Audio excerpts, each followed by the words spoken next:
कृषि में महिलाओं की भूमिका बहुत ही महती रही है और खासकर पशुपालन की बात अगर हम कहें तो उसमें तो बहुत बार बहुत सारे उदाहरण आपको मिलेंगे जहाँ पे महिलाओं ने बहुत बेहतर प्रदर्शन किया है। लेकिन उसमें कितना उनका इंटरेस्ट है और वो कैसे इस पूरे व्यवसाय को देखती हैं, ये बड़ा महत्वपूर्ण है। यदि आप देखना और जानना चाहते हैं कि हमारे पशुपालन में, बकरी पालन, मुर्गी पालन में महिलाओं ने कैसे सफलता अर्जित की है, तो आप सही जगह पे हैं। आप इस कार्यक्रम को पूरा देखें और मैं दावा करता हूं कि आपको अच्छा लगेगा। नमस्कार, आप देख रहे हैं आपका यूट्यूब चैनल कृषि का और मैं हूं राकेश के कश्यप। अभी मैं आपकी मुलाकात कराऊंगा ममता शर्मा से। ममता जी जो हैं वो अजलिका एग्रो फार्म है, उसको संचालित करती हैं और मैं उनसे ही आगे की बात जानूंगा। ममता जी, आपका बहुत बहुत स्वागत है। धन्यवाद सर, आपका भी बहुत स्वागत है यहाँ। सबसे पहले आप अपना एक छोटा परिचय दीजिए कि क्या आपका बैकग्राउंड है, कैसे। ओके सर, नाम मेरा बता दिया आपने, ममता शर्मा। बैकग्राउंड मेरा है इकोनॉमिक्स में ऑनर्स है मेरा, पढ़ाई लिखाई में। और इसके अलावा हम अपना पहले कोचिंग चलाते थे, फिर धीरे धीरे लगा कि प्लान ए के साथ प्लान बी भी करना चाहिए और इसके बारे पता चला कि ये मेरे कुछ परिचित लोग ही कर रहे थे, तो फिर मैंने इसमें इन्वेस्ट करना शुरू कर दिया। ममता जी, जो सबसे बड़ा एक जो सवाल आपने कहा, इकोनॉमिक्स में आपने ग्रेजुएशन किया, जी तो कोचिंग भी चला रही थी, जी तो कोचिंग चलाते हुए आपको क्यों ऐसा लगा कि वो ज़्यादा बेहतर, चूँकि उसमें तो थोड़ा सा एक शहर में रहने का वातावरण और यहाँ आके इन बकरियों के साथ और इसके साथ, मतलब ये दोनों को कैसे आप कनेक्ट कर पाए? बहुत अच्छा सवाल है सर। क्या है कि कोचिंग जैसे हम कर रहे थे तो इस फील्ड में बहुत महारथी लोग भी हैं और मैंने तो जस्ट स्टार्ट ही किया हुआ था, लेकिन फिर भी मेरा चल रहा था। जब इसके बारे में पता चला तो लगा कि ये लीग से हटकर एक चीज़ है जिसमें अब तक ग्रामीण महिलाएं ही एक्टिव थीं, तो लगा कि इसमें कुछ किया जा सकता है, करके देखते हैं कदम बढ़ा के इस तरफ। तो 3 सालों में बहुत कुछ सीखने को मिला है। धीरे-धीरे करके हम इसका हर नेचर समझ गए हैं, सब कुछ समझ गए हैं, बच्चों का देखभाल करते हैं। तो इस तरह इकोनॉमिक्स के बावजूद हम इस फील्ड में आ गए हैं। मुख्य रूप से जैसे बकरी पालन आपका एक है, जी। और क्या-क्या है इसमें? इसमें मछली पालन है, मुर्गी पालन भी है। मुर्गी पालन में 2-3 तरह की मुर्गी हैं हमारे पास और मछली में भी हमारे पास 2-3 तरह की मछली है। एक में आईएमसी है, एक में तिलापिया है, एक में जासर है और एक और है, हमारे 4 तालाब हैं हमारे पास। तो इसमें उसमें भी जासर ही है। आम तौर पे इंटीग्रेटेड फार्मिंग जो है वो विश्वविद्यालयों के मॉडल्स में दिखता है। मैं व्यक्तिगत रूप से भी उसको बहुत सफल नहीं मानता हूँ। मैंने बहुत कम ऐसे उदाहरण देखा जिसमें कि इंटीग्रेटेड फार्मिंग सफल रूप में दिखे, लेकिन आपके फार्म में दिखा कि ये सारी चीज़ें जीवंत हैं। तो अब आप हमको बताइए कि अगर आय के दृष्टिकोण से हम लें तो किसमें आपको लगता है कि ज़्यादा बेहतर है? मीन्स जो हम पहले करते थे उसमें नहीं, और अभी ये जो आप मुर्गी है, आपके पास बकरी है, आपके पास मछली है, तो अगर इन तीनों चारों का अगर हम तुलनात्मक देखें, जी तो आपको क्या लगता है किसमें ज़्यादा बेहतर जी संभावनाएं हैं? जी, ये भी बहुत बढ़िया सवाल है। संभावना सर बिना कोई हिचकिचाहट के बकरी पालन में ही ज़्यादा है, हुँ, क्योंकि इसको लेकर अवेयरनेस बहुत ज़्यादा है लोगों में। हुँ, काफ़ी लोग यहाँ आते हैं जो जॉब छोड़कर शुरू करना चाहते हैं और हमारे पास आते हैं और पूरा विज़िट घूमते हैं और राय मशविरा लेते हैं कि क्या हम लोग कैसे मॉडल तैयार करें, रूम कैसे बनाएँ, कैसे पालें। तो बेशक बकरी पालन में ही ज़्यादा है।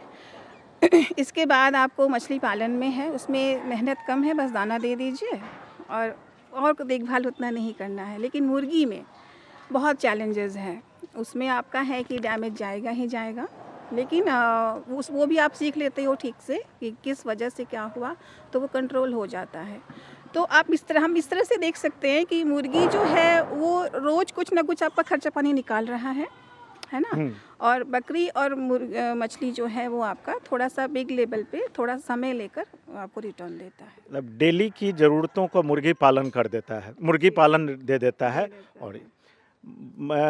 बकरी के पालन में जैसा आपने बताया कि आप बच्चों का केयर ज़्यादा में अपने को ज़्यादा इन्वॉल्व रखती हैं, ऐसा क्या उस समय आपको लगता है कि ज़्यादा ज़रूरत है? ओके। बकरी के बच्चों के देखभाल में ये मुझे ज़्यादा ज़रूरी जो लगा वो ये लगा कि हम ये देखते हैं कि अगर एक बकरी 3 बच्चा दी है, तो 2 बच्चा अच्छे से फ़ीड कर रहा है, तीसरा बेचारा नहीं सक रहा है। तो मेरा ध्यान कमज़ोर की तरफ जाता है कि जो स्ट्रॉन्ग है वो तो जी जाएगा, इसको हम क्या करेंगे? तो इसका ऐसे करके इसका देखभाल शुरू हुआ मेरा, और इसको हम ऊपरी दूध भी देना शुरू कर दिए कि अगर नहीं मिल रहा है तो ऊपर से ये लेकर खुश रहे, पेट भरा रहे इसका। और जब ये पैदा होता है इसका हम डेट भी लिखते हैं। ऑफ़िस में मेरा बोर्ड है, उसमें हम डेट में लिख देते हैं उसका। और फिर जैसे ही कुछ दिनों का होता है, 15 दिन का हुआ, कुछ का हुआ, तो थोड़ा-थोड़ा जो भी टॉनिक दिया जाता है, लगता है कि ये बच्चा कमज़ोर है और इसको दूध से वो चीज़ नहीं मिल रहा है, तो हम वो टॉनिक इसको थोड़ा बहुत लिप पे दे देते हैं उंगली से। ऐसे करके मेरा ध्यान इनके ग्रोथ पे रहता है कि सब हेल्दी रहे, सब खेले कूदे नाचे खुश रहे। आपके फार्म में सबसे ज़्यादा किस वैरायटी को आपने रखा है या प्रमोट किया है? जी, मैंने प्रमोट तो किया है ज़्यादा ब्लैक बंगाल को ही। इसका डिमांड ज़्यादा आता है क्योंकि ये एवरग्रीन प्रोडक्ट है समझिए, तो इस सबको नॉलेज है इसका। इसके अलावा मेरे पास तोतापरी है, जमुनापारी है, जकराना भी था मेरे पास जो बिक गया, काफ़ी डिमांड था उसका, बिक गया वो। और ब्लैक बंगाल और जमुनापारी भी मिक्स भी है, क्रॉस भी है मेरे पास। ये अधिकतम एक बकरी आपके फार्म में कितना बच्चा दी होगी? 1 साल में? हाँ, या एक बार में अधिकतम, या एक साल में? पहले एक बार में कितना दी हुए बताएं। एक बार में सर देखिए, जितनी भी बड़ी नस्ल की बकरियां हैं वो एक बार में 2 बच्चे देती हैं। कभी कभी तो वो एक भी देती है, लेकिन बहुत सॉलिड देती है, बड़ा पैदा होता है उसका बच्चा। और अगर ब्लैक बंगाल में देखें तो वो एक बार में 3 देती हैं, लेकिन उसमें चैलेंजेस भी रहता है, तीनों को संभालना पड़ता है। मतलब सर्वाइवल 3 में से कितने का होता होगा? 2 होता है, 1 ख़त्म हो जाता है। ऐसा ऑन एन हाँ, एवरेज। 75% बचता है समझिए। और एक साल में एक बकरी कितने बार बच्चा देती है?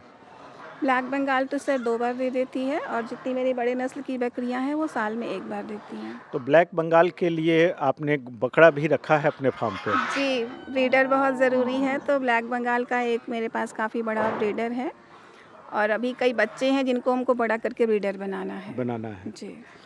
मछली की भी बात आपने की कि आपने मछली भी रखा है। मछली को आप कहाँ बेचती कहाँ हैं? ये भी सर बहुत ग्रेजुअली इसमें ग्रोथ किया है हम लोगों ने। पहले हम लोग क्या करते थे कि लोकल लेवल पे इस बात को फैलाते थे कि आज हार्वेस्टिंग होने वाला है, तो काफ़ी लोग आकर लेते थे और काफ़ी लोग नहीं भी आते थे। तो ये चैलेंज है हमारे लिए कि ये मछली निकल चुका है और अब तो हमको मार्केट मिल नहीं रहा है। फिर धीरे-धीरे पता चला कि हम ऐसे भी कर सकते हैं कि हम पैकार को बुला लें और वो खुद ही अपने सामने में ले जाएगा। वो भी हम लोगों ने किया। उसके बाद हमने ये डिसाइड किया कि नहीं, अगर हमको एक बार में ही सारा इनकम चाहिए उस फिश से, तो बाज़ार समिति में देना ठीक रहेगा। तो अब हमारा बाज़ार समिति में जाता है। अच्छा। जी। मुर्गी के किस प्रजाति को आप रखती हैं अपने यहाँ? मतलब लेयर के लिए या बॉयलर के लिए? मेरे पास सर लेयर ब्रॉयलर नहीं है। हम लोग सोनाली को प्रमोट करते हैं, और हमारे पास थोड़ा बहुत वनराजा भी है। तो डॉक्टरों से पता चला है कि वनराजा ज़्यादा अच्छा नस्ल है, जिसका कि लोगों ने प्रचार कम किया हुआ है, और लोग आते हैं तो सोनाली ही मांगते रहते हैं। तो हमारे पास दोनों हैं और हम लोग दोनों को अच्छे से प्रचार करते हैं। सोनाली को जब आप बच्चा लाती हैं तो 2 दिन, 3 दिन, 4 दिन के जो चूजे होते हैं वही लाती होंगी। जी। तो कितने दिन में सोनाली आपको बेचने के लिए तैयार हो जाती है? ओके। ये आपको 3 महीने में ऑलमोस्ट बहुत अच्छे से तैयार हो जाती है, और अगर आप 1 महीना और रख लेते हैं तो उसका वज़न आपको 1 किलो से ऊपर का हो जाता है ऑलमोस्ट। तो वो आपको कमाई कराता है थोड़ा बहुत।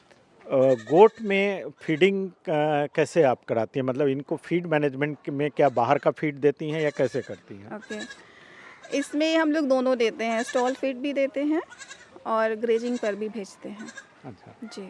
मिक्स्ड करके आप देते हैं। करके। इस पूरे चीज़ों की तकनीकी जानकारी का आधार क्या रहा आपका? तकनीकी जानकारी का आधार मेरा पहले तो खुद का अनुभव रहा। गलती करके मैंने सीखा कि किस वजह से क्या हो गया, क्या नुकसान हो गया, नेक्स्ट में हमको नहीं करना है। और दूसरा, जब हमसे नहीं संभलता था तो ब्लॉक लेवल की जो डॉक्टर्स हैं वो आकर विज़िट करके गई हुई थी, बोलती थी कि कुछ होगा तो बताइएगा। तो उनसे हम कुछ सवाल पूछते हैं, तक कुछ जानकारी उनसे भी लिए। और हमारे यहाँ एक अंकल हैं जो रिटायर्ड डॉक्टर हैं, डॉक्टर वीरेंद्र प्रसाद हैं उनका नाम। वो टेलीफ़ोनिकली बहुत गाइड करते हैं। वैसे तो उनको नॉलेज गाय पर बहुत ज़्यादा है, लेकिन गोट पर भी हेल्प करते हैं हम लोगों को। मतलब आपको तकनीकी जानकारी नियर बाई में मिल जाती है। यस, और सबसे लास्ट बोलेंगे तो हम सोशल मीडिया से भी कुछ प्राप्त हो जाता है जानकारी। सोशल मीडिया से कभी कोई गलत जानकारी भी प्राप्त हुई? हाँ, होती तो है सर, जैसे कि उसमें अगर पहला तो यही कहते हैं कि हज़ारों में खर्च करें, लाखों में कमाइए, तो बहुत गलत बात लग जाता है कभी-कभी, क्योंकि चुटकी बजाते तो कुछ होता नहीं है। और दूसरा कुछ कोई बीमारी का भी वो दिखाते कुछ है, इलाज कुछ और बता देते हैं, तो उसमें सँभल के रहना पड़ता है। और कुछ ऐसे भी लोग हैं जो जिन्हें जानकारी नहीं है, लेकिन वो खुद वहाँ पर बहुत बड़ा बताते हैं खुद को, तो ये भी एक चीज़ है। मतलब अभी आप संतुष्ट हैं इससे जुड़ के, या कभी-कभी ऐसा लगता है कि कहीं फँस तो नहीं गए? नहीं, फँस गए कभी नहीं लगता है, अब हमको बहुत अच्छा लगता है।